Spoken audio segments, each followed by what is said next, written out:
Hello, everyone. So this is the first of my live streams about lateralism. Tonight we're just going to talk about the basics of what lateralism is, and explain things depending on what people say in chat and stuff. I've got two chats going. I've got one on Facebook as well for people that are friends with me. Normally, the show is going to be broken in a format where I have a co-host named Ryan Adams. He'll be in here. He'll probably do like daily commentary and stuff, try to make things funny. And I'll be explaining the actual concepts behind lateralism. Probably each show will go into detail on one topic of lateralism, because there's actually quite a lot of parts to it. Tonight we'll just sort of bring them up. The most commonly asked thing when they refer to lateralism is that I make mention of a basic income. We'll probably do that second show, but if you've seen that, don't get hung up on it. It's not a socialist type economic system. It doesn't have to all be enabled at once. I mean, you can just take little pieces and make any government better. Really what lateralism is in the bigger picture is just a set of ideas on how to improve the different governments around the world, how to better represent the younger generations. People are changing, and we're seeing a lot stronger push for socialism, but socialism hasn't really ever worked anywhere. And so sort of one of the things I do when I explain lateralism is show why it doesn't work and show how we can do it better. So I'm going to go ahead and go into what we call the essentials of lateralism. And then I'm looking at comments just to see if anything pops up. Basically what the essentials are is the pieces of lateralism that if you wanted to have a government system that was actually called a lateralist government, then you'd need all these things. But so the first thing is that in a lateralist system, you replace all the welfare and social benefits, except for maybe the retirement part of it, and possibly the medical. It depends on the implementation, but certainly everything else is replaced with what I call the basic income, or the citizen's dividend, as it was named by Thomas Paine. It was considered at the founding of our government, but because at the time almost the entire government was agriculture, or all the people were farmers, and the government was really concerned with agriculture, it didn't make sense then to give people a dividend or some money out of the economy, because people lived on what they raised anyways for the most part. So it would have really been hard to calculate how to do that. Ironically, had it been done, I think we would have never fought the Civil War. But that's a topic that we can talk about, in one of these live streams. And we can talk about it tonight if people want.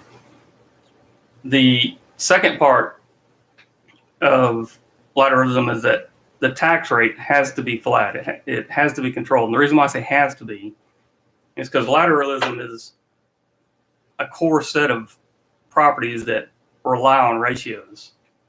And the reason for that is to stop people from, buying votes. And it's the same with replacing the social programs. It's the same reason, is to keep governments from buying votes, politicians making promises just to get elected that's not necessarily helpful for society.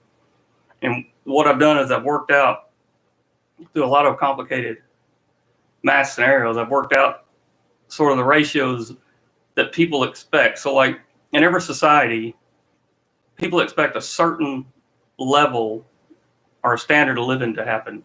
So they don't want the people at the top to have more than they have to a certain degree. And there's a thing called Pareto's equation that goes into this, and we'll talk about it in the actual tax live stream. But realistically, what you're talking about is you don't want the people at the bottom to fall into a situation where they have so little of the economic piece of the pie that they feel like they're being abused.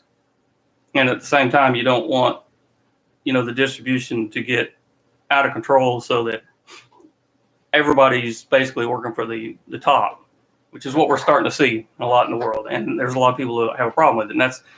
And It's one of the reasons why the younger generation push for socialism, is because they think that's a cure to the problem. What they don't realize is it's actually a huge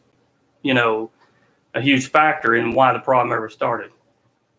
And so in lateralism, the income tax, although I'm not necessarily in favor of just an income tax as per se, but the tax that you would pay into the government either way, it would be around 15% of your earnings, and the business one would be around 18.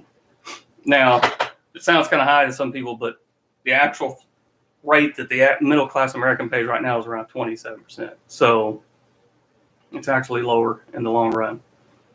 And the thing about the basic income is it's not enough to provide a living. It's roughly half of the poverty level plus 3%.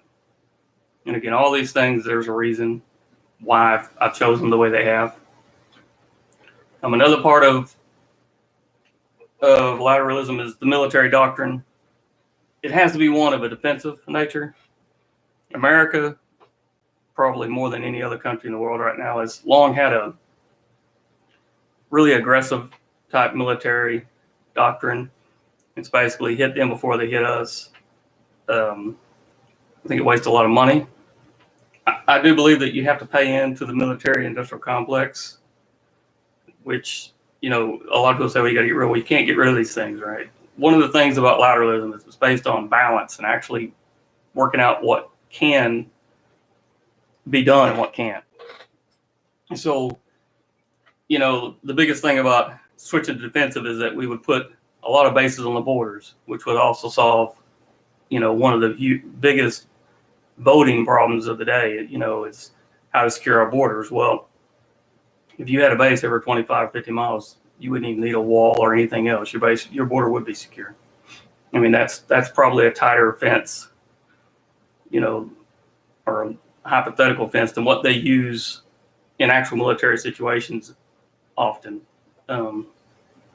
So we would move a lot of bases, to the borders. It would cut back. The size of the military wouldn't necessarily need to be as strong, especially if we also train citizens. And so that's a big part of lateralism. Oh, yeah. And another part is the way we change the public schools. One of the biggest things that I feel that in any government is that you never let the political ideology get into the school system or have to have control of the school system. I actually think that's more important than, say, keeping religion out of politics. You never hear it mentioned, but a government can do a lot of good or a lot of damage by controlling what's taught to your students, to their teachers. And in my opinion, right now, the government's trying to do bad in America and pretty much all Western schools. It's, you can spread propaganda that way. I mean, if you read on any of the communist regimes of the past, that's one thing they always focus on, is taking control of the schools. And so in a lateralist system, there would have to be some way to divorce that, at least to the state level, if not all the way down to the local level, which is what I actually push for. And one of the other parts is voting. Sounds pretty obvious, but I want to change the voting system so that third party and independents have an opportunity. We can go into a lot of detail about the voting because I've got several interesting ways to accomplish that. The biggest one is a system similar to the way Australia votes in their actual prime minister, not their cabinets. And that is that you put rankings like in order. So if you have 5 candidates, you number them 1 to 5. And the scores are all tabulated. It takes a lot longer because that's basically 5 votes per every person. But when it's all tabulated, the candidate who has the most number ones wins, or the most number ones wins. And that's important because basically in a 2-party system, if you have a third-party candidate that you would like to win, you feel like you can't waste your vote on that candidate. In a system where it ranks them for that candidate, you could put him number one, the third party, and then you could put the next best option to you as number two, and so on. And if everyone did that, you could see an upset of that third party actually winning the election, and it's at no risk because it's ranked, and the number two would then you still have a vote in there because the way it's mathematically calculated, because you get points for each one, and so just for sake of conversation, we'll say 50 for one, 40 for two, 30 for three, and so on. And so, you cast your votes, and they get the points, and you don't have to rank them. Say you only like two, you put 1, 2, and then you just after that you say 0, 0, 0. The no vote option. So that's something I'd like to bring in. One of the more interesting things for a lot of people is the laws, section sort of rejection and repeal. The lateralist system would have a date of maturity that on every law, every bill, every law, and everybody would have a separate voting ID system where they can log in and cast a vote. And so what you'd see is a system where the public could have input on whether they wanted to keep a law or not. Now, the congressman wouldn't have to do what's suggested by the public, but there would be a ranking system related to how the congressman voted, which brings me into the next part. Interesting thing about lateralism is that I've got a system made where congressmen would be held responsible to their district, to the voters, because the voters would be able to input on every vote that the congressman put into, toward bills and things. And if the congressman didn't do what the voting public wanted him to do, then he would lose points or whatever, and it'd be like a batting average. And once the congressman batting average got so low, he would no longer be eligible for re-election. So it would be like a built-in term limits for people who, don't do what the public wants. Because we have congressmen that have an approval rating of, in the 20%. That should never happen. The bigger reason why I did that, and I don't really care about the actual approval ratings, but the biggest reason I did that is because it really, really hurts corruption in the government. A lobbyist can't pay a congressman to say yes or no on a vote if they don't know that the congressman would be able to do that. So what I mean by that is if they definitely want a congressman to vote yes, and then all his constituents tell him you better vote no, then he might actually vote no, even though the lobbyist wants him to vote yes. And so just putting that uncertainty in there would greatly reduce any form of corruption in government, I'm pretty sure. And that's one of the things about lateralism, is it's designed from the top to the bottom to fight corruption. Some of the other things that are included is a dual economic system. It's an incredibly complex subject. I don't even know if it can be covered in a live podcast. It can be discussed, but I don't know how well it can be explained. But basically, what I mean by that is we would have the US dollar and the government would print it, but would also have another form of currency that would be tied to protected goods. And that doesn't mean that, there's going to be an isolationist capacity to the government or anything. But what it does mean is that certain goods would be deemed essential to a society. So, like when you get in war, for example, if everything in America is produced in China, we went to war with China, that would be a really bad situation for America. But if we had a list of markets or production facilities that we had to produce our own things, to fight the war and survive, it wouldn't be hardly as bad. So this separate market is made to encourage people to move into that, and that's what the second currency is all about. Is it's more stable. It would be backed by resources, and in theory, it should drive people to that market. There's a thing called Gresham's law, where regarding money driving other money out, it could be an issue. So it would need testing. But the good thing about it is that it's one of these economic things where you could test it in a really small scale, and it would just you could keep building onto it, the better it worked. So there's absolutely no danger in implementing it. It's one of the things I've had talks with a few professors of economics and stuff in some of the larger Ivy League schools, and we had long discussions, which is what led to this podcast.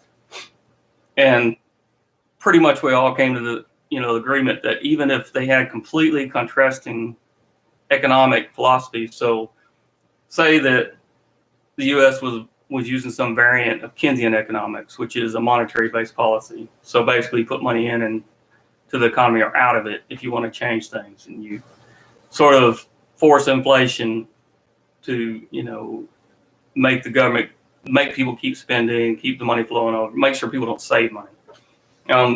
On the other side, on the other hand, we could use the other currency, the electronic currency.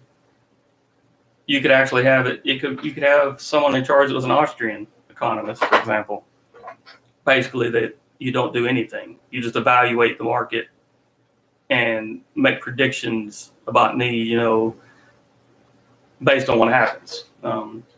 Austrian economies, it's a little bit more complicated philosophy. In fact, they don't really believe in relying on data sets because they think as soon as you read them that you corrupted it just by your knowledge of it. But the idea is that Austrian economics is a very hands-off, and they certainly don't mess with the monetary system, the currency. But this currency would be backed on resources, so it would be a free market sort of system anyways. It would kind of be controlled by what the market was doing. So I think that could work really well. And it would be strange to have a country that had economists from those two very different schools working in the same place, but it's completely possible the way I've designed it. Another topic of lateralism, and this is an old thing dating back to our founders as well, is the concept of a dissolution of authority, which is basically the opposite of what America's doing right now. The federal government, under the Constitution, is supposed to be an equal partner with all the states. There's not supposed to be a higher thing. So the average American today, they feel like if the federal government makes a law, it supersedes that of the state laws. Well, that was never the way the Constitution was intended to work. And so lateralism is the same. I draw a lot of what I write about and what I do from our founders. I think the Constitution, as written, was as close to perfect as a government document that's ever been written. The problem is that it's not implemented the way it's written. And so one of the things that a lot of the principles that are taken out of lateralism is there are ways to make the government do what the Constitution says. That's the way it can be used in America. A lot of people don't know I originally wrote this system with Venezuela in mind. The Venezuelan crisis, it's really disturbing to me, to see people selling their kids and starving. And, a lot of people say, well, they make jokes about socialism and say, well, they bring up Venezuela.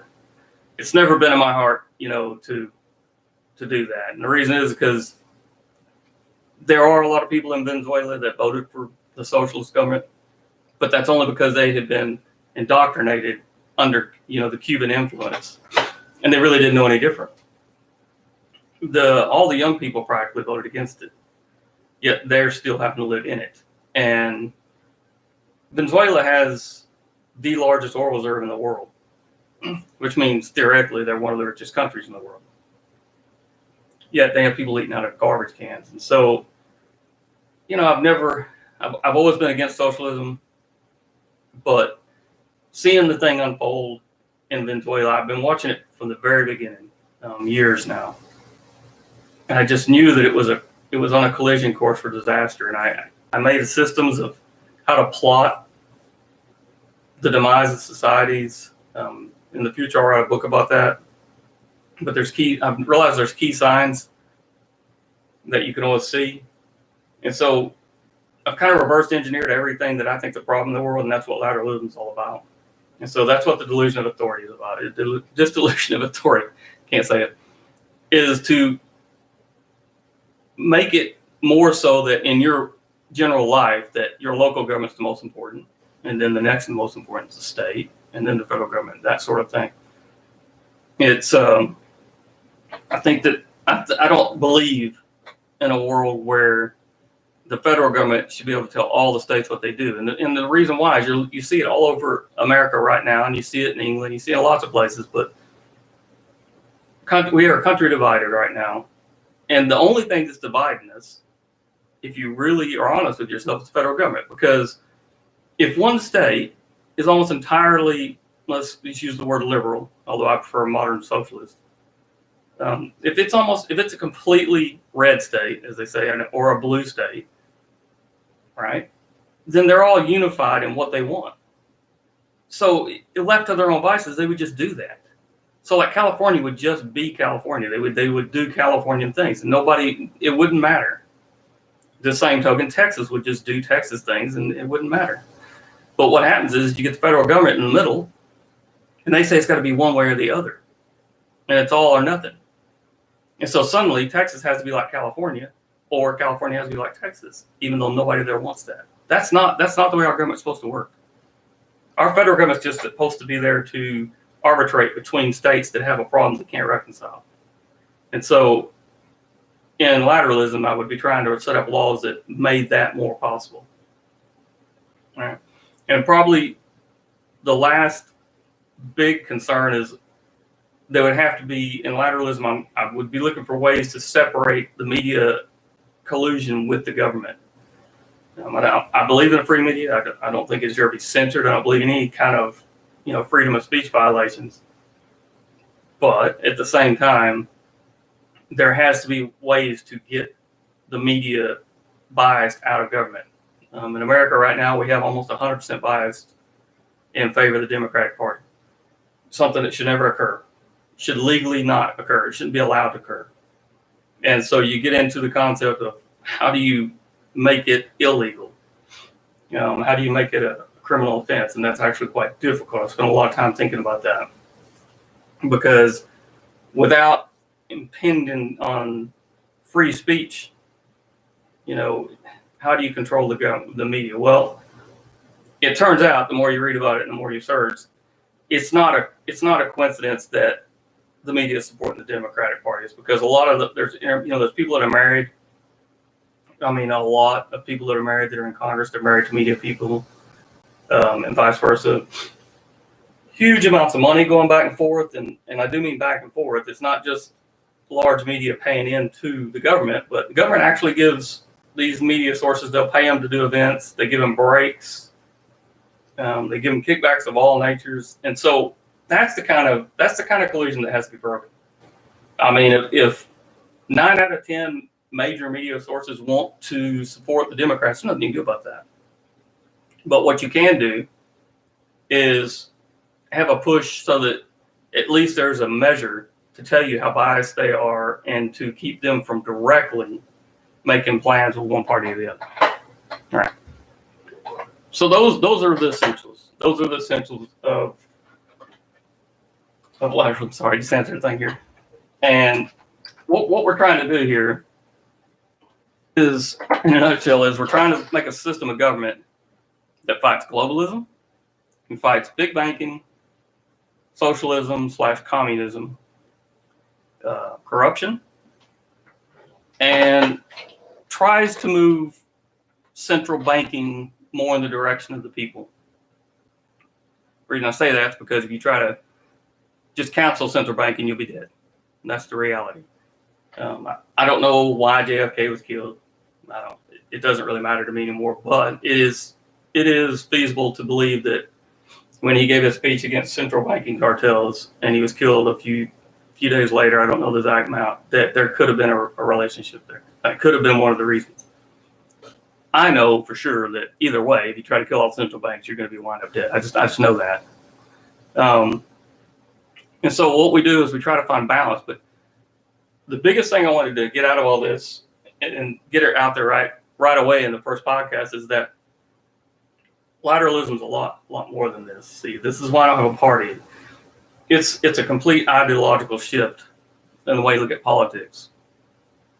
So what I'm hoping to do is foster a section of people, a generation of people that they always look at politics from a balanced view. So every time they think about, do we want a social program?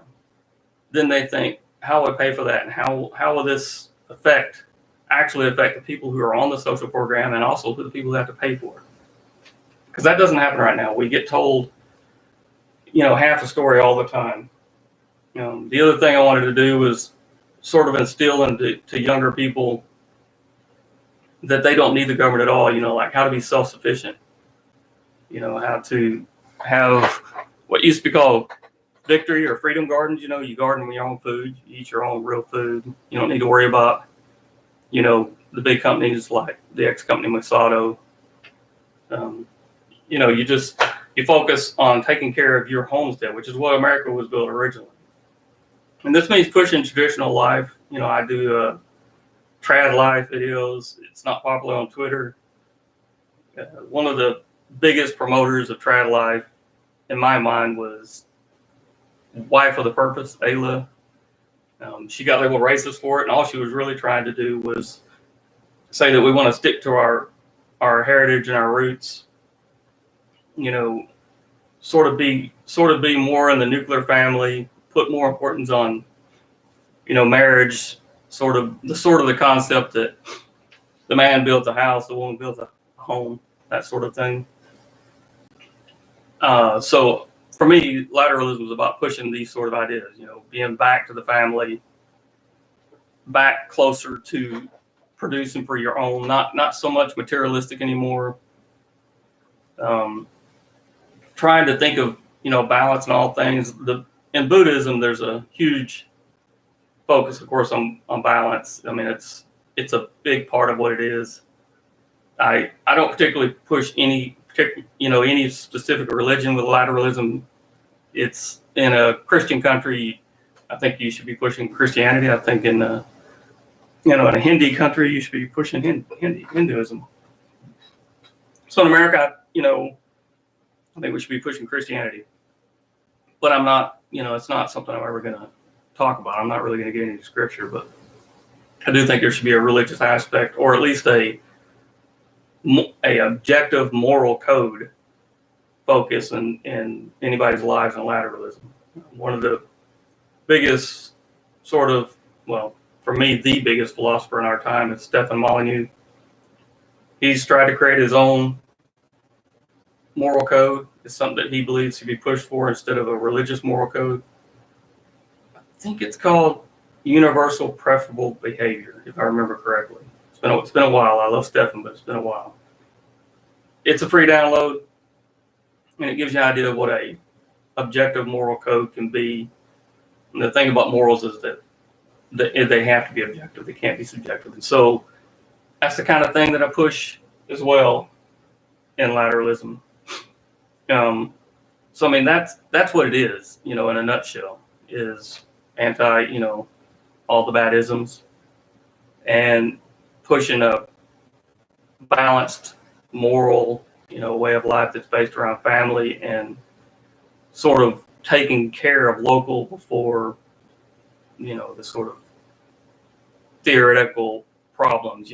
Like right now, the Democratic Party is based on identity politics, and how does this affect transgender people? How does this affect, this kind of victim, that kind of victim?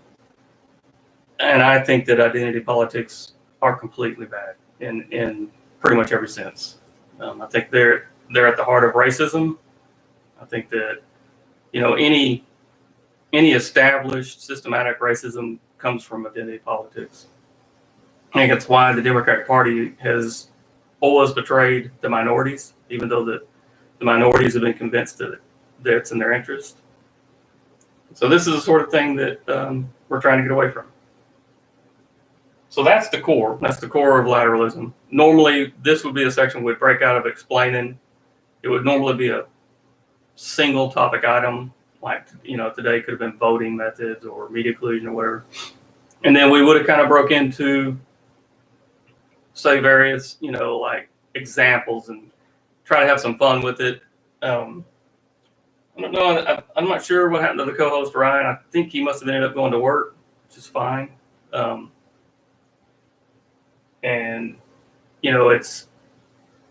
I guess if anybody wants to ask any questions in chat, we can do that. But in the nutshell, as we go along, this will get more interesting. I mean, the first one is, so hey, this is what we're doing. It's kind of like the first day of class at college, and the guy comes in and says, hey, this philosophy 101, blah, blah, blah, blah, blah, right? And you go home, and then through the week, it gets more interesting. This will be the same.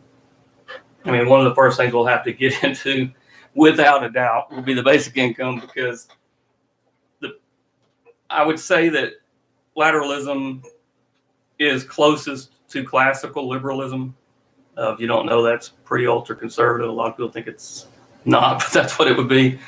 But there's some, I include some angles in there that definitely cross into what people would call the liberal point of view, and only because, and it's not because I think that they're the best solution. I think they're the only solution that people will accept and will work with the generations that are younger than us. That as time has changed, people believe different things. And I think that we're long past generations completely believing, in the sort of thing that the founders do. And the reason is because they're so far removed from it.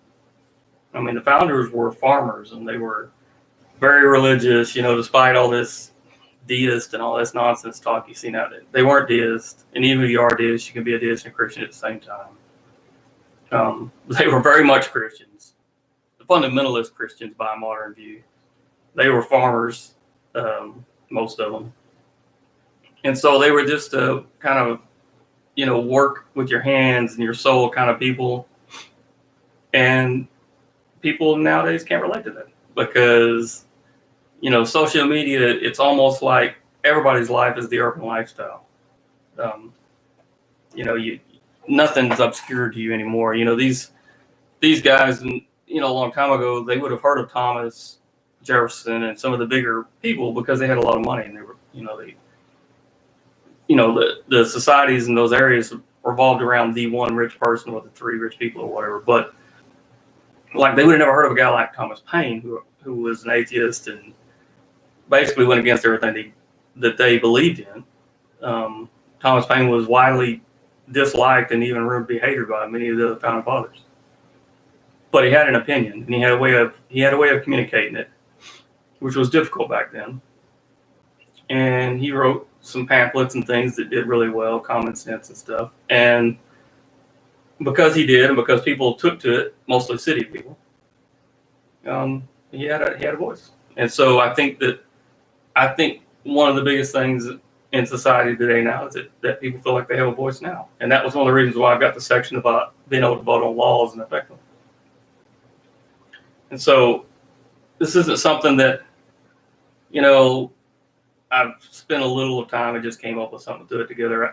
I didn't. In fact, there's actually a section I didn't mention. I don't consider it part of the essentials, but it's a big thing, is that I actually wrote a healthcare act as well, one that would replace, for example, the one in America, the ACA. And it completely changes everything. And that will be that can be a whole topic, for one night or maybe even more. But basically, it's a system where the government pays for the buildings, but all the services remain private. And unfortunately, there's price capping on some of the drugs and things like that. But the bottom line is the system works out so that it is about 60% cheaper than what we have now, which is still not cheap enough in my opinion, but it would be a huge move in the right direction. So there's a lot of things like that. I put things on the website. There's a thing about the myth, the separation of church and state, because in fact it is a myth. It was never intended, which doesn't mean that it's not a good idea, but it just means it wasn't intended by the Constitution. And so we'll go into those sort of things. But this is the intro. I think, if you want to leave comments about what kind of thing you want to talk about, I have a website. I haven't worked on it in ages. I now have to work on it because I started this. It's bad, but it gives you an idea of what's going on.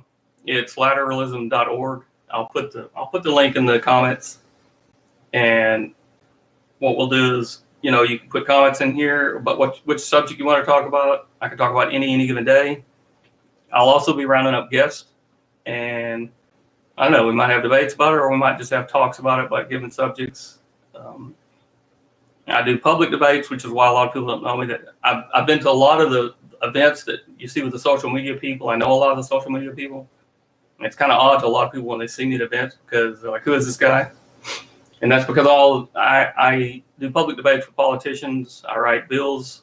I study. I'm really have an influence in economics with the state, at least. I haven't influenced the federal government ever, but I run campaigns against property taxes and things, and so I know people on both sides of the fence. So, to be honest with you, I don't think lateralism fits in either the Democratic Party or the conservative, like the Republican Party or the Libertarian Party. I'm most associated with Libertarian, although I'm starting to wonder why these days, but that's the kind of thing we'll do. So you put your comments, see what people have an interest, and we'll do the next talk based on that. And hopefully, next time Ryan will be here, it should be a lot better. I think if Ryan's here, it'll be more lively. He's younger than me. It's more interesting. I mean, I'm good at creating these sort of things, but not nearly as great as making it interesting following, although I don't think the first show would have been possible to be that interesting, to be honest with you. Like I say, it's like the first night of college. So thanks for watching. And hopefully the next time we'll have something good, and we'll have a talk that's related to a current affair, a current event, and then that should make it easier to follow and understand and see how lateralism relates to the real world. Thanks.